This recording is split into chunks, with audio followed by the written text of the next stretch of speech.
Jesus deixa para trás de si a Galileia. Sua presença ali fora completamente revolucionária. Os cegos recobraram a visão, os surdos ouviram, os paralíticos restabeleceram-se, os mortos ressuscitaram. Os últimos dias de Jesus Cristo em Jerusalém aconteceram aqui neste lugar, na esplanada do templo. Hoje há aqui uma suntuosa mesquita, mas naqueles dias havia um belíssimo templo. E aqui Jesus trava relacionamentos diferentes, e são todos eles relacionamentos controvertidos, difíceis. O primeiro relacionamento controvertido que Jesus tem aqui é com aqueles que vendiam no lugar. Vendiam pombas, comercializavam a fé, mercadejavam o sagrado. E Jesus entra e se insurge contra estas coisas. Vocês se recordam bem, ele faz um azerrag e expulsa daqui a todos quantos vendiam. Esta é a primeira questão de Jesus aqui no lugar do templo. Jesus também questionou se o Estado é ou não absoluto. Isso porque algumas autoridades religiosas, com o intento de colocá-lo à prova, procuraram-no publicamente e lhe perguntaram se devemos ou não pagar imposto à autoridade absoluta. Ou seja, eles diziam, nós devemos ou não pagar tributo a César. César era o divino, o intocável. César era o Augusto, aquele que estava acima de toda referência. Jesus, então, pede uma moeda, lhe dão uma moeda. E ele olha de um lado e do outro e questiona, de quem é esta efígie e inscrição? E eles disseram, é de César. Jesus, então, lhes recomenda, dai a César o que é de César, dai a Deus o que é de Deus. Ou melhor, dai o que é de César, dai a Deus o que é de Deus. Deus relativiza todas as autoridades. Elas devem ser obedecidas enquanto não estão em choque com a vontade revelada de Deus. Mas Jesus afirma, na sua controvérsia acerca do Estado, que de fato a única autoridade absoluta na vida é a autoridade de Deus.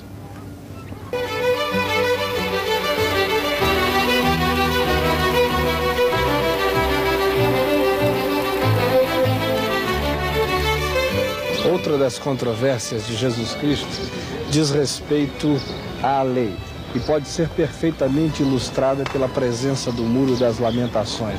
Isso porque questiona-se a realidade da obediência absoluta à lei.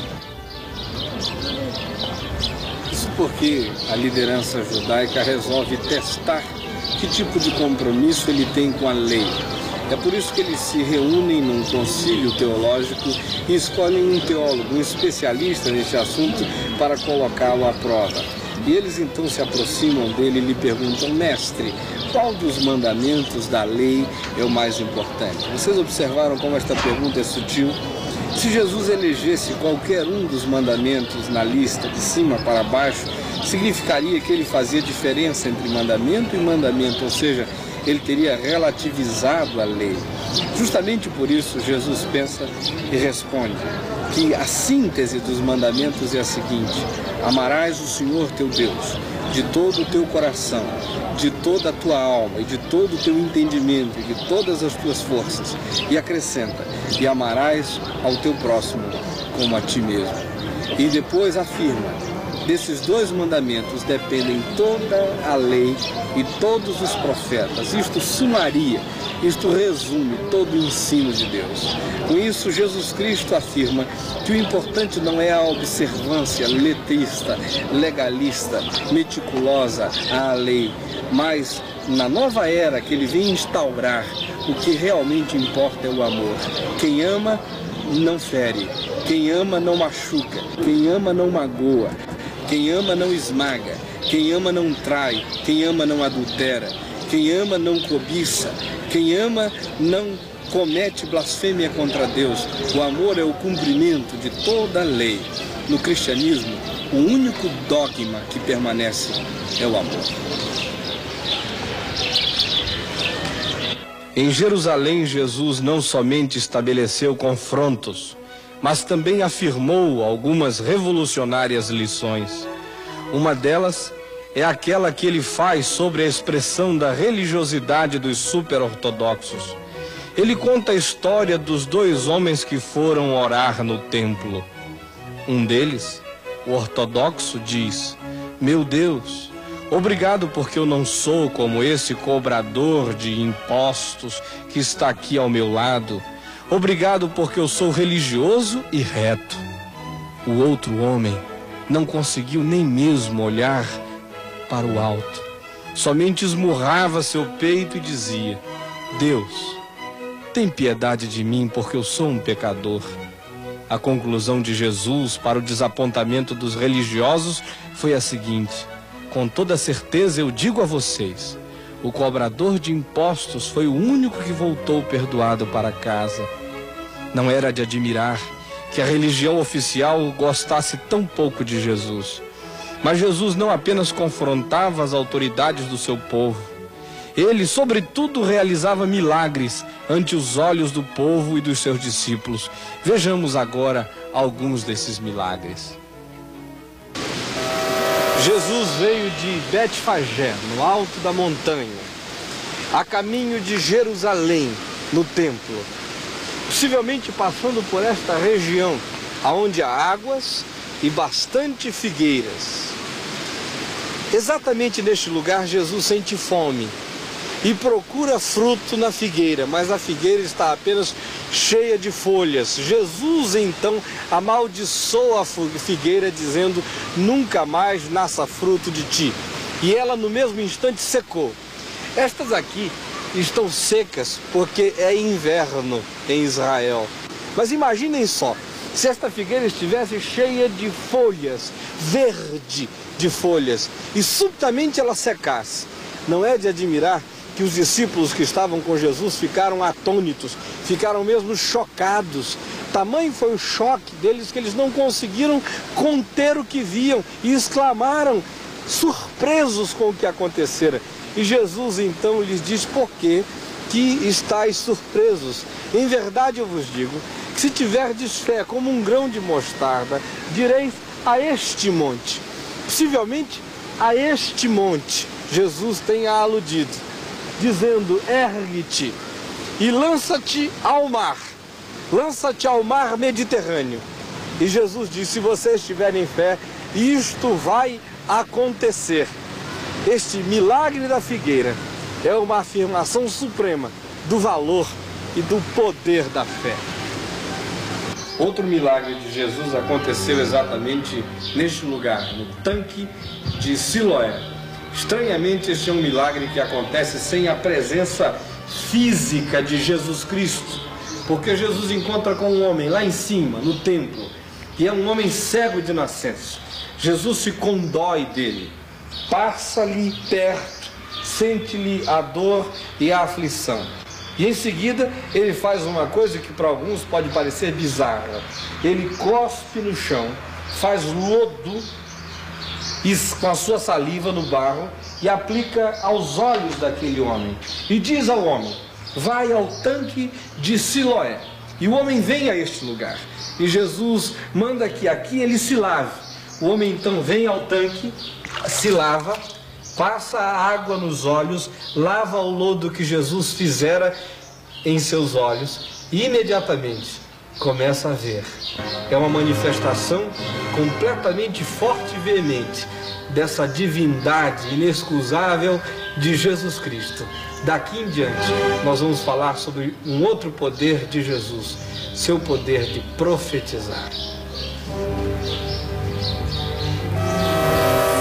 Mas a presença de Jesus em Jerusalém não é apenas para curar, para ensinar ou para lidar com as controvérsias. A presença de Cristo nesta cidade também é marcada pelo fato da denúncia, da profecia, do vaticínio, quando ele não só enfrenta o presente, mas também quando ele anuncia o que deverá ser no futuro.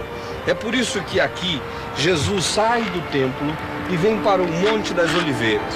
E no Monte das Oliveiras ele anuncia aquilo que nós convencionamos chamar de o pequeno Apocalipse, ou seja, o seu sermão preditivo sobre a destruição da cidade e sobre o fim da presente ordem de coisas. Isto porque Jerusalém foi completamente destruída, conforme a predição de Jesus, no ano 70, pelo general Tito. Mas o que de fato realmente marcou o anúncio da destruição de Jerusalém foram umas perguntas que os discípulos de Jesus fizeram a ele. Eles saíram do templo e os discípulos estavam olhando de maneira extasiada a beleza do lugar. E disseram: mestre, tu vês a beleza do templo? Ali não há hoje um templo, há uma mesquita. Mas naqueles dias aparecia de maneira sobranceira o segundo templo, o templo erigido por Herodes o Grande. E Jesus então lhes diz: vocês estão vendo? Ali não vai ficar pedra sobre pedra que não seja derrubada. Eles então lhe perguntam: mas Senhor, que evidências há? Que sinais haverá de quando todas estas coisas estiverem para se cumprir? Jesus então passa a dizer a eles o seguinte: não deixem que ninguém engane vocês, porque virão muitos dizendo que são o Messias e que chegou a hora, mas não vão atrás deles. E quando vocês ouvirem o começo de guerras e revoluções, não tenham medo. É certo que devem vir as guerras, mas o fim não será logo. Porque se levantará nação contra nação e reino contra reino. E haverá grandes terremotos, fome, epidemias de doenças em muitas terras. E coisas terríveis, com grandes sinais acontecendo nos céus. Então haverá acontecimentos estranhos nos céus. Sinais de coisas esquisitas no sol, na lua e nas estrelas. Aqui embaixo, na terra, as nações estarão em desordem, apavoradas com o barulho terrível dos mares. Muitas pessoas desmaiarão por causa da terrível destruição que elas verão chegando sobre a terra, porque até a firmeza da própria estrutura da matéria será abalada. Depois de todas estas coisas, os povos da terra verão o Messias vindo do céu, com poder e muita glória. Portanto, quando vocês virem todas estas coisas acontecendo, ergam a cabeça de vocês para os céus com esperança. Fitem os céus com ânimo. Tenham certeza, a redenção de vocês estará se aproximando.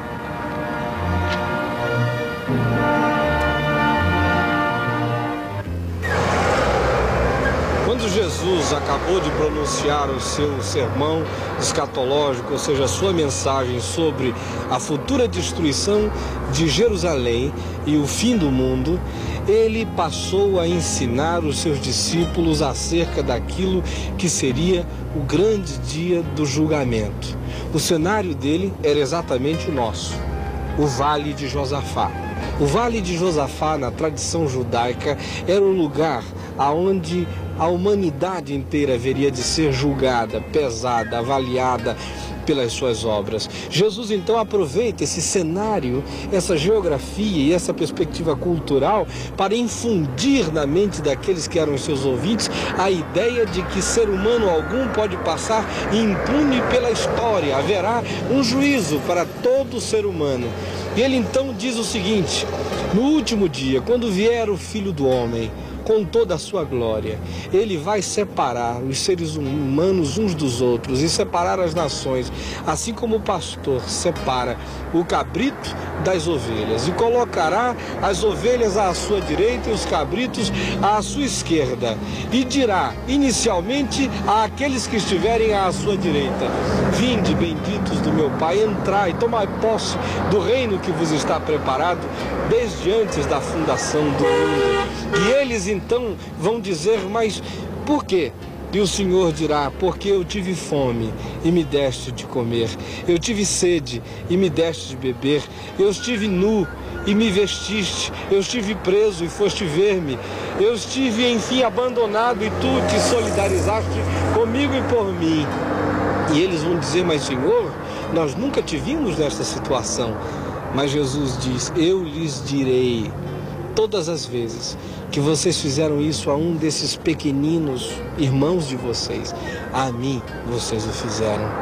Mas dirá àqueles que estiverem à sua esquerda: apartai-vos de mim, malditos, porque eu tive fome e não me destes de comer, eu tive sede e não me destes de beber, eu estive nu e não me vestiste, eu estive por aí andando solto, só, largado, abandonado, aflito, e vocês não se solidarizaram comigo.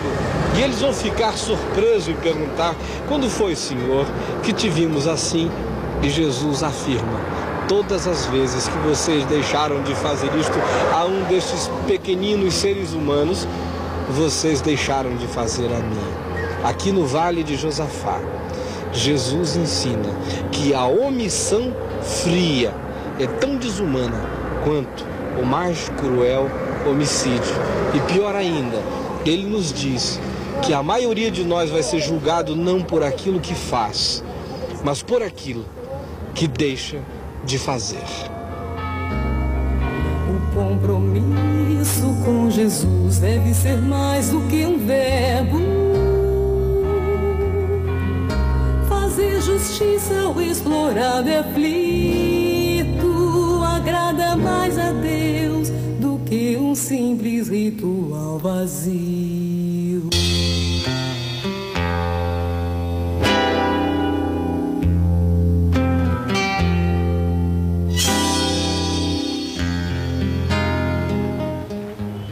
É verdade que alguém que denuncia a comercialização da fé, a comercialização do sagrado, alguém que relativiza o poder absoluto do Estado e diz que ele não tem direitos divinos sobre a vida, alguém que enfrenta o legalismo religioso de uma das instituições mais arraigadas da terra, e alguém que afirma o fato de que um dos patrimônios da fé no mundo haveria de ser destruído, era de fato uma pessoa perigosa.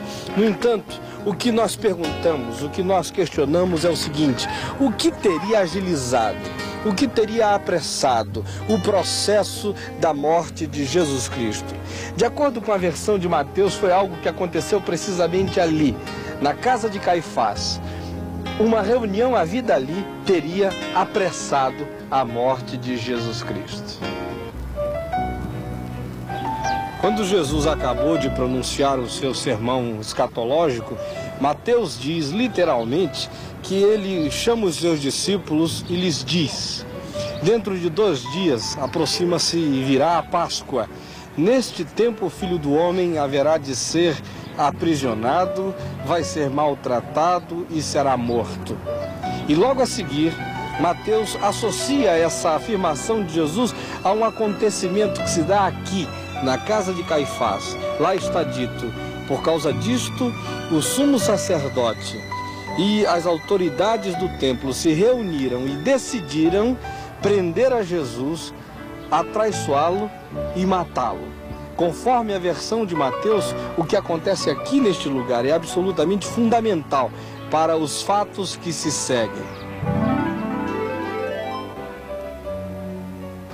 De acordo com o apóstolo João, não foi somente a reunião das autoridades judaicas, a vida ali na casa de Caifás, o que teria acelerado o processo da morte de Jesus Cristo. O apóstolo João entendia que um acontecimento havido ali, do outro lado daquelas montanhas, em Betânia, teria sido precisamente aquilo que acelerara o processo da morte de Jesus Cristo. Betânia é um lugar onde Jesus gosta de estar. Ele tem amigos e desenvolve ali bons, belos e profundos relacionamentos.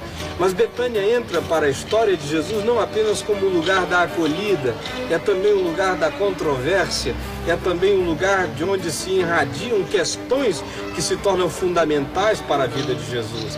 E a principal dessas situações históricas foi que em Betânia Jesus ressuscitou a Lázaro. E isso é extremamente importante para a sua vida.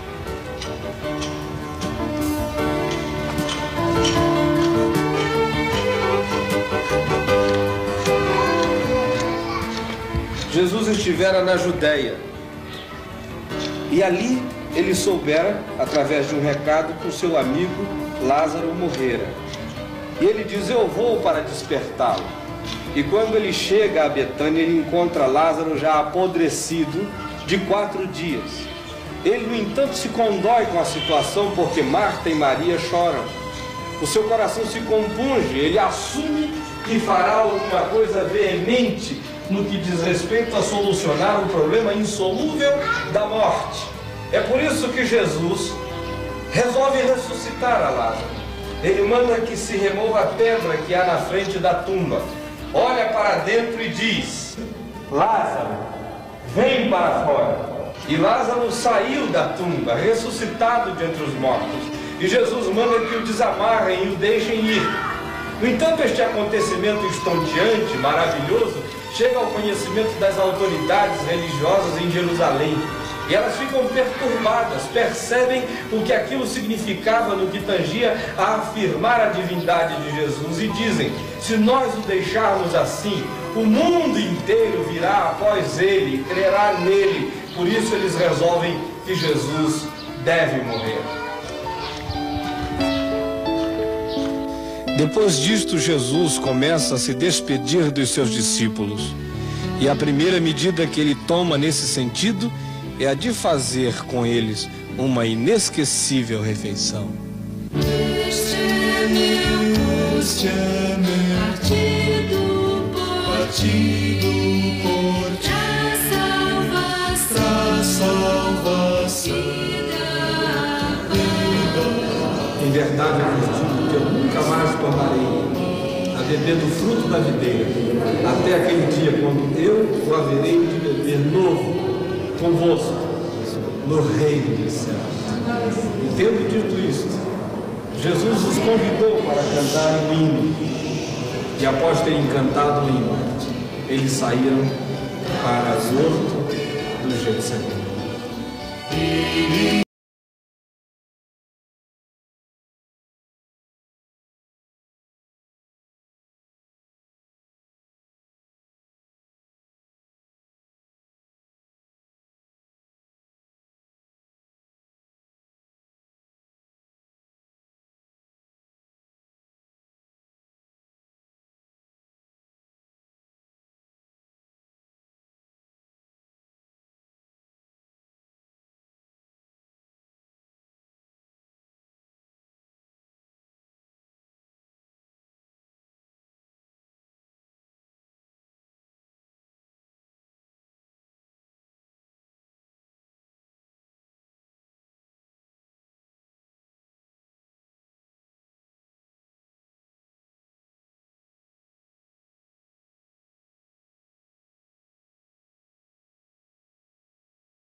Quando Jesus vem do cenáculo, ele se dirige exatamente para este lugar, para o jardim do Getsemane, o lugar da prensa do azeite. E aqui ele sente uma compulsão imensa para orar. Começa a orar. Os seus discípulos não conseguem acompanhar o seu ritmo de oração. Dormem numa gruta que há aqui perto. Jesus angustia-se diante de Deus. Pede ao Pai que, se lhes for possível, passe o cálice que ele está prestes a beber. Faz essa oração 3 vezes. Lucas nos diz que durante a sua prece, a agonia que lhe invade o ser é tamanha que ele começa a suar sangue. A sua angústia toma forma do suor que se escorre pelo seu corpo. Ele volta ao encontro dos seus discípulos e os vê dormindo. E os convida a que vigiem com ele e orem, para que não entrem em tentação. Quando esta conversa se trava, subitamente ela é interrompida. Judas se aproxima. É noite. A turba alvoroçada segue na direção de Jesus com tochas acesas. A senha que Judas estabelece é cumprida. Ele lhe beija a face. Jesus é preso. E uma vez sendo preso, é daqui levado para a casa do sumo sacerdote, aonde passa a noite e aonde também alguns acontecimentos a mais são inseridos no contexto da véspera da sua morte.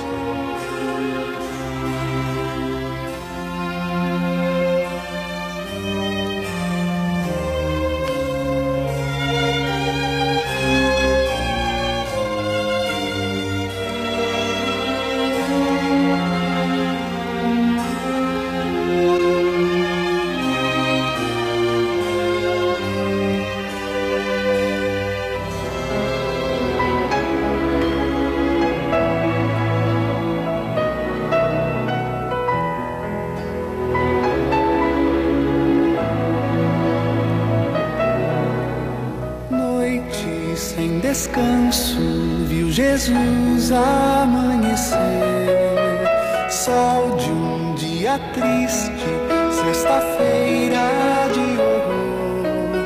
Chefes, sacerdotes maltrataram pra valer a quem é da própria vida o autor.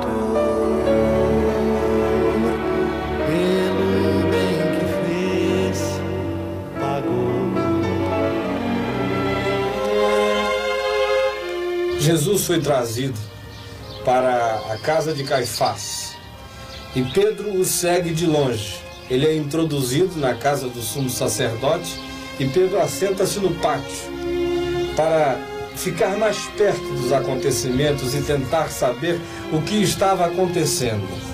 No entanto, enquanto ele aguarda a notícia junto com os circunstantes que ali estavam aquecendo-se em volta de um braseiro, uma criada da casa se aproxima dele e o identifica e diz: tu és um dos discípulos dele. Pedro nega.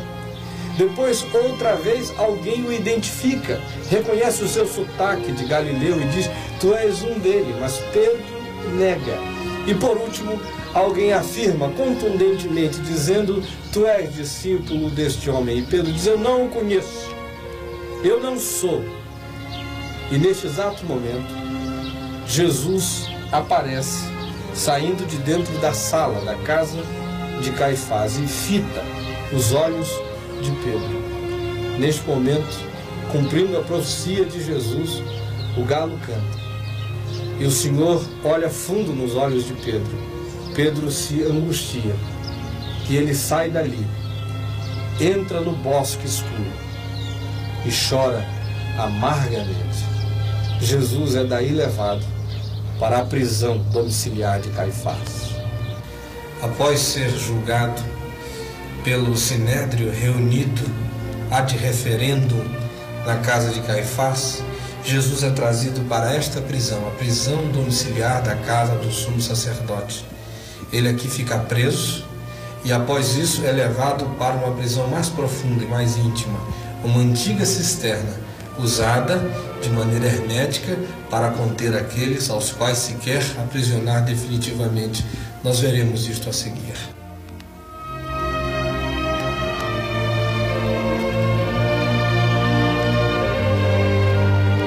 Após ser julgado aqui mesmo na casa de Caifás, Jesus foi colocado nesta antiga cisterna, transformada em prisão.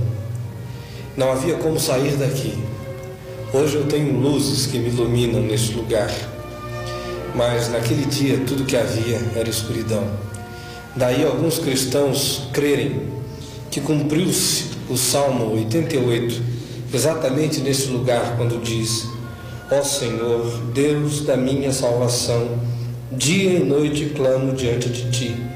Chegue à tua presença a minha oração, inclina os teus ouvidos ao meu clamor, pois a minha alma está farta de males e a minha vida já se à beira da morte. Sou contado com os que baixam a cova, sou como um homem sem força, atirado entre os mortos, como os feridos de morte que jazem na sepultura, dos quais já não te lembras.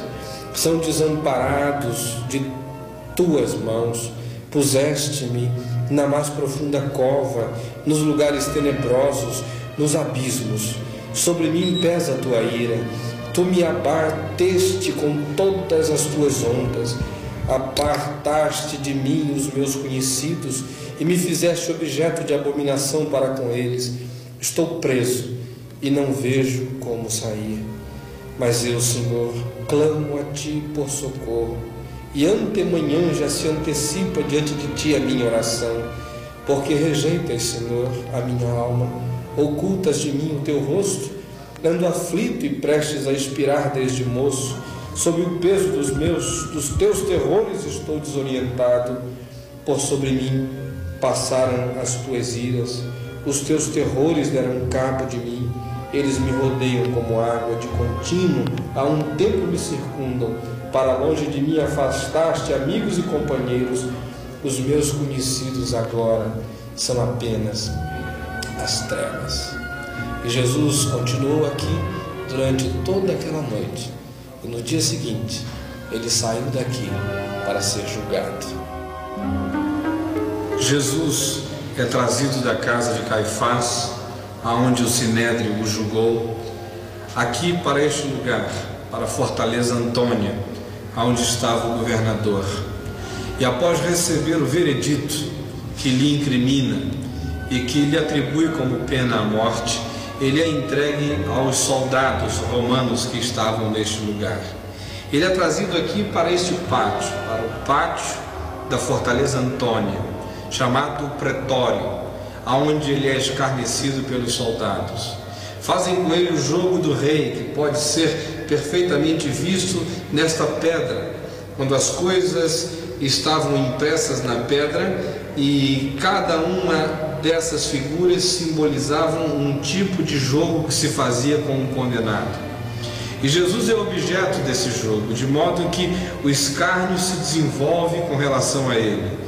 Eles lhe vestem um manto aparatoso, colocam sobre a sua cabeça uma coroa de espinhos, põem-lhe na mão um caniço como se fora um cetro, reverenciam-no dizendo salve o rei dos judeus, cospem nele e dizem que se ele é rei, que o seu poder seja manifesto.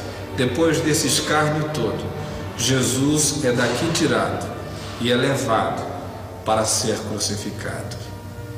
Jesus foi levado do lugar da flagelação, chamado Litóstrotos, e segue o seu caminho na direção à cruz. No entanto, tudo isso é absolutamente impossível de ser definido por nós hoje. Por exemplo, com certeza sabemos apenas que estas pedras são originais, compunham parte das muralhas da Fortaleza Antônia. Mas como vocês sabem, Jerusalém foi destruída nos anos 70. Por exemplo, eu não estou pisando no nível da rua que era o nível da caminhada de Jesus. A cidade, uma vez destruída, teve o seu piso levantado cerca de pelo menos 3 metros. Então, quando nós falarmos em via dolorosa, saiba, nós estamos apenas montando uma caminhada para que você tenha ideia do que aconteceu. Não estamos fazendo nenhuma afirmação de que o caminho é exatamente este, mas nos ajuda a configurar o que aconteceu naquele dia.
disse a vocês, fica impossível dizer se o caminho da Via Crucis foi exatamente este.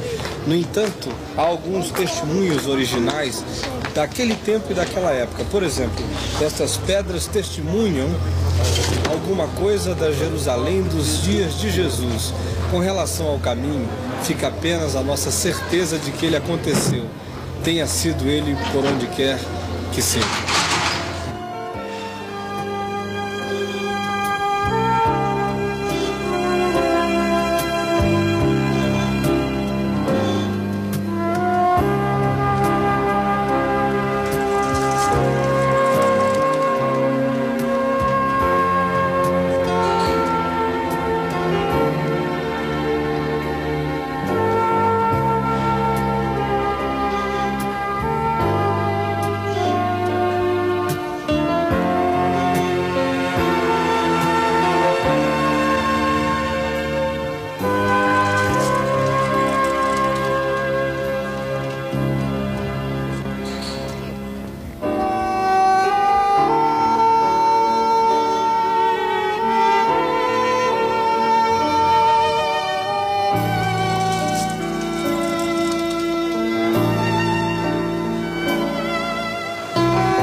Sétima estação.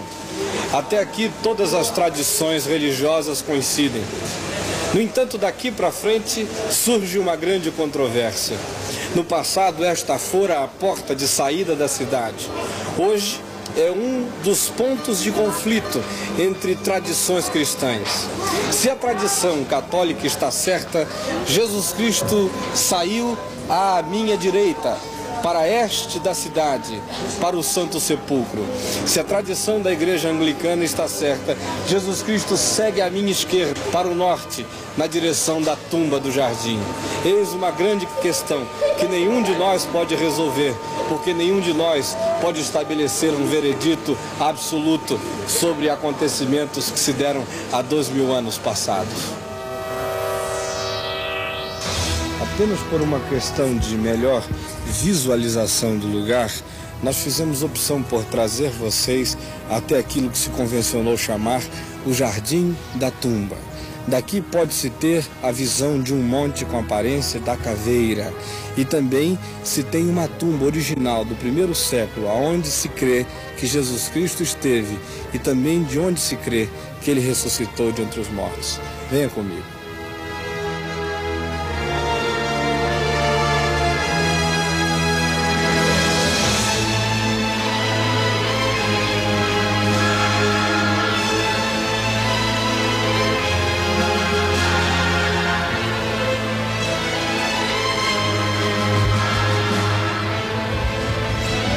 Este aqui é chamado o Lugar da Caveira.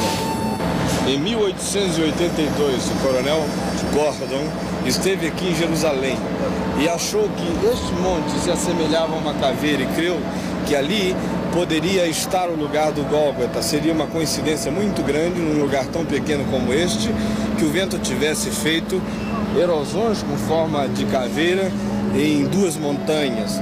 E ele então começou a cavar em volta, e arqueólogos vieram para cá e descobriram, no lugar desse maciço rochoso, uma tumba aberta na rocha, conforme descreve o Evangelho, dizendo: no lugar onde Jesus foi crucificado havia um jardim, e neste um sepulcro novo, no qual ninguém havia sido ainda posto. A questão, no entanto, que se impõe é: qual a significação do Gólgota, do Calvário, para qualquer pessoa hoje, especialmente no século XX? É fato que a morte de Jesus Cristo foi subproduto de algumas contingências que podem ser entendidas, analisadas, pensadas e avaliadas, até mesmo do ponto de vista sociológico. Jesus é alguém que conturba, Jesus é alguém que desinstala, Jesus é alguém que perturba, Jesus é alguém que de alguma forma alvoroça o seu contexto, tanto social quanto religioso. É uma pessoa perigosa, como nós já vimos, alguém que fala coisas que ninguém pode falar e permanecer intacto. No entanto, a Bíblia diz que para além dessa conjuntura, para além das contingências, para além desses aspectos absolutamente imediatos e mensuráveis do ponto de vista sociológico, Jesus Cristo, sobretudo, morreu pelos pecados de cada um de nós, morreu pela culpa humana, morreu pela dor humana, morreu pela desgraça humana, morreu por causa do pecado humano. Quando você olhar para o Gólgota, tenha isso em mente. Ali Jesus Cristo estava se solidarizando com a vida humana, seja ela qual for, venha ela de onde vier. A cruz é o nervo exposto de Deus na vida, aonde ele capta todos os sentimentos, agonias, decepções, frustrações, medos, temores, terrores da vida humana, seja ela qual for.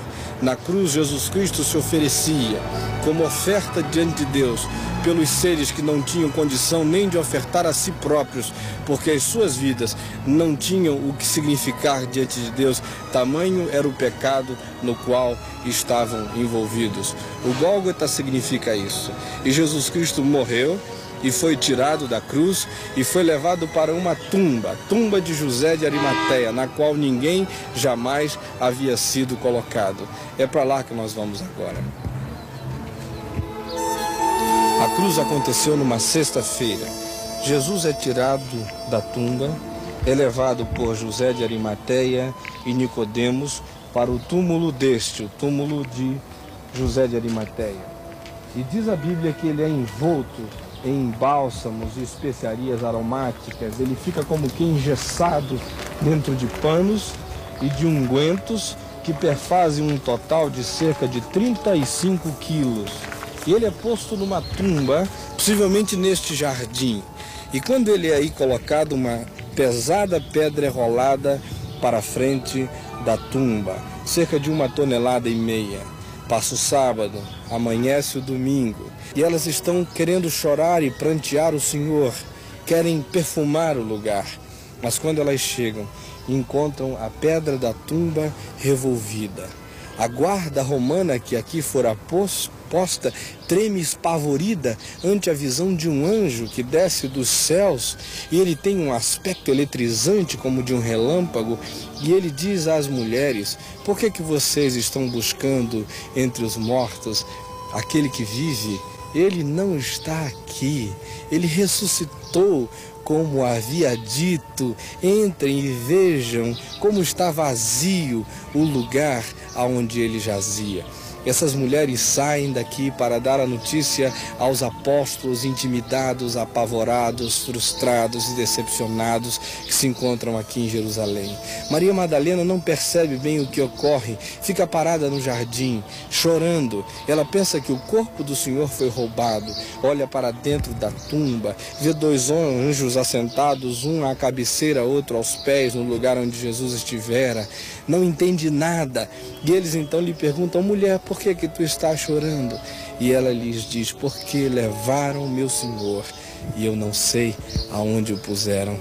Logo em seguida ela volta-se para trás e vê Jesus em pé, mas há uma camada de lágrimas nos seus olhos, há um véu de lágrimas, ela não o reconhece. Ela pensa ser o jardineiro e ela diz: se tu levaste o meu Senhor, dize-me aonde o puseste, eu o buscarei. Mas Jesus então lhe diz: Maria. E ela o reconhece, joga-se-lhe aos pés e diz: Senhor meu. Ela quer tocá-lo, quer pegar no mestre, no rabi. Mas Jesus diz: não me toques, porque eu ainda não subi para o meu Pai, vosso Pai, para o meu Deus, o vosso Deus. Mas ide, dizei aos meus discípulos que eu levantei da morte. Aquela manhã é absolutamente radiante. A tumba ficou vazia. A significação disso para um cristão é inolvidável. Em primeiro lugar, porque essa ressurreição afirma acima de tudo e além de tudo a validade e a credibilidade da fé cristã. Nós não estamos crendo em alguma coisa etérea, imaterial, intangível, não palpável. Ao contrário, a gente crê em alguma coisa que faz absoluto sentido com a história.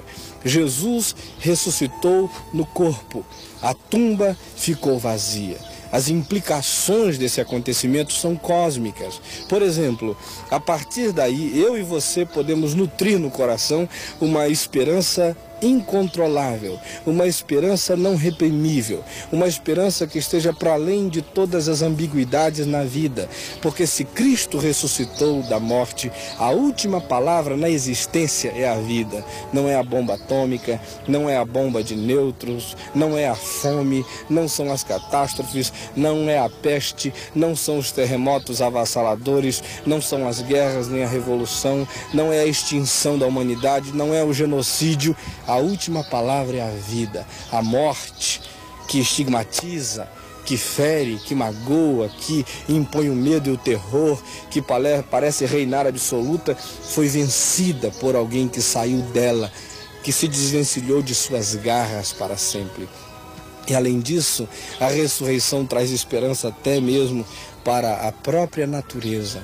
A natureza vai ser redimida porque Cristo ressuscitou no corpo. A natureza ressuscitou em Cristo. A água, o pão, a matéria, tudo quanto se toca ganhou esperança na ressurreição física de Jesus Cristo. A matéria foi glorificada. Tudo quanto hoje se destrói em volta de nós, um dia haverá de ser recuperado. A ressurreição é a vida.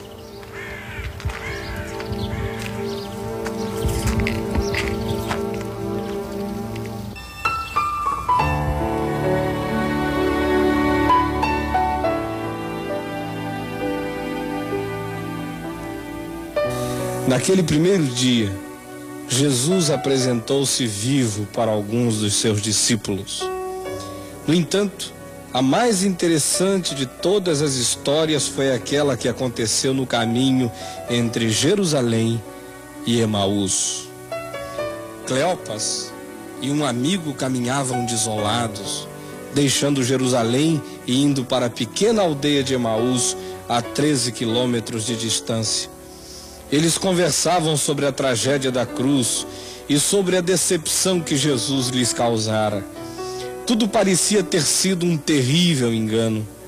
É aí que Jesus se aproxima como um viajor comum e anda ao lado deles. Qual é o assunto da conversa? Pergunta Jesus. Eles ficam indignados. Afinal, quem seria aquele caminhante tão alienado ao ponto de não saber as últimas notícias? Por isso perguntam-lhe: será possível que não sabes quais são as últimas notícias? Mas Jesus lhes perguntou: quais? Eles lhe contaram o que acontecera com Jesus e como a desesperança deles era total.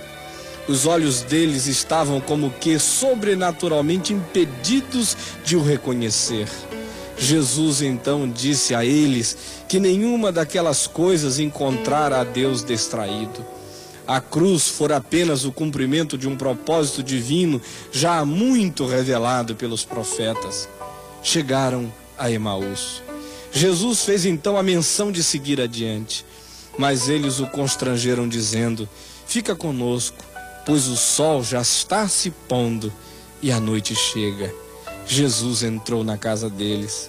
Estando eles à mesa, Jesus, tomando um pão, o abençoou, o partiu e o distribuiu.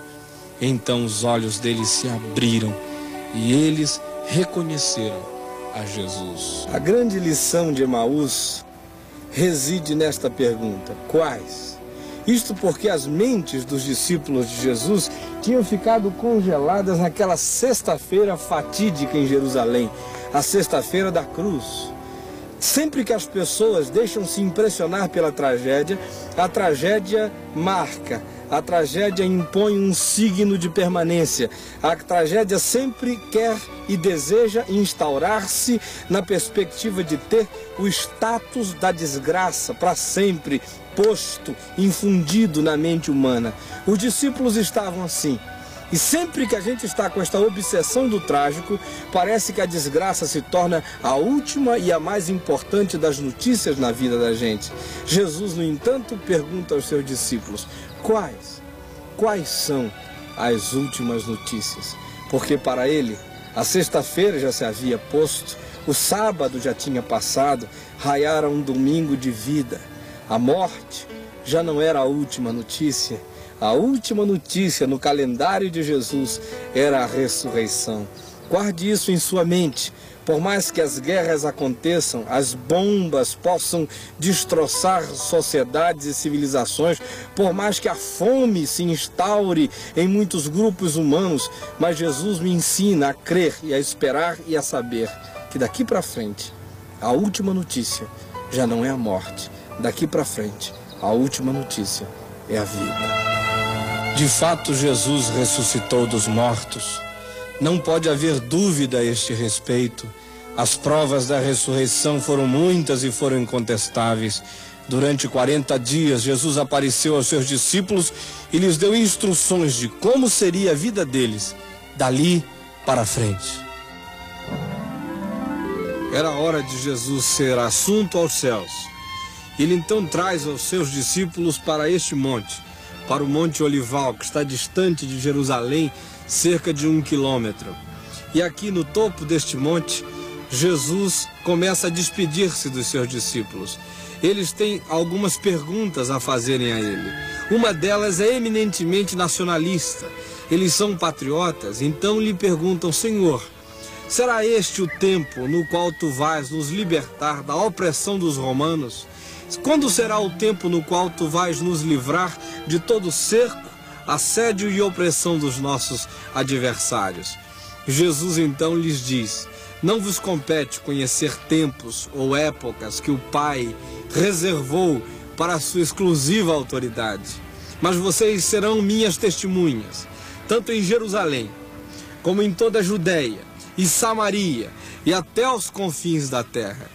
Ditas estas palavras, foi Jesus elevado aos céus diante da vista dele. Enquanto eles estavam com os olhos fitos nos céus, enquanto Jesus subia, eis que 2 anjos, vestidos de branco, se puseram ao lado deles e lhes disseram: homens da Galileia, por que estáis olhando para as alturas? Este Jesus, que dentre vós foi assunto aos céus, há de vir uma outra vez, do mesmo modo como vocês o viram subir. E eles então ficaram cheios de alegria, e plenos e transbordantes de júbilo interior, voltaram para Jerusalém, e daí em diante não cessaram mais de anunciar que Jesus era o Cristo. Jesus se tornou o único caminho, a vereda das veredas, a estrada suprema da caminhada deles.